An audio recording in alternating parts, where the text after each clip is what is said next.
আমাদের জন্য সবাই দোয়া করবেন। আমাদের কোম্পানিতে অনেক সমস্যাতে রয়েছি। আমরা বাংলাদেশি, পাকিস্তানি, ইন্ডিয়ান, নেপালি সব কান্ট্রির লোক আছে আমাদের কোম্পানিতে। সৌদি আরবে রিয়াদ এবং জেদ্দাতে 2000 মতন এমপ্লয়ার রয়েছি আমরা। আমাদের কোম্পানি আমাদের 6 মাস ধরে বসায় রেখেছে, সবাইকে দেশে পাঠাইতেছে না এবং আমাদের ফাইনাল সেটেলমেন্ট দিতে চাইতেছে না। এর জন্য আমরা সবাই মিটিং করতেছি রাতে কোম্পানির বিরুদ্ধে কেস করার জন্য, মামলা করার জন্য, কারণ আমাদের এখন এছাড়া কোনো উপায় নেই। কারণ কোম্পানি বলতেছে 25% টাকা দিয়ে আমাদের পাঠাবে, কিন্তু আমরা বলেছি কত দিনের মধ্যে পাঠাবে, কিন্তু তবুও এই ব্যাপারে কোনো গ্যারান্টি দিতে পারছে না। সেজন্য আমরা এখন চাইতেছি কোম্পানির বিরুদ্ধে মামলা করতে। আদালতের মাধ্যমে যে রায় দিবে আমরা সেটা মেনে নিব, বাংলাদেশি, পাকিস্তান, ইন্ডিয়ান, নেপালি সব কান্ট্রির লোক।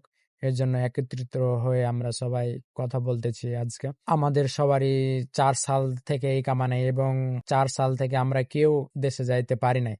যতগুলো লোক দেখতে পাচ্ছেন আপনারা এই ভিডিওতে, সবাই 4 সালের উপরে হবে, কিন্তু কম হবে না। সবাই দেশে যাইতে পায় নাই এবং 1 বছর ধরে কোম্পানি আমাদের স্যালারি পেন্ডিং রেখেছে। কোম্পানি স্যালারি দেয় নাই আমাদেরকে এবং 6 মাস ধরে আমাদের বসায় রেখেছে কোম্পানি, কিন্তু কোনো পদক্ষেপ নেয় নাই এখনো। এর জন্য আমরা বাধ্য হয়ে এখন সবাই সিদ্ধান্ত নিয়েছি কোম্পানির বিরুদ্ধে কেস করে যে রায় আসবে আদালত থেকে সেটা আমরা মেনে নেব।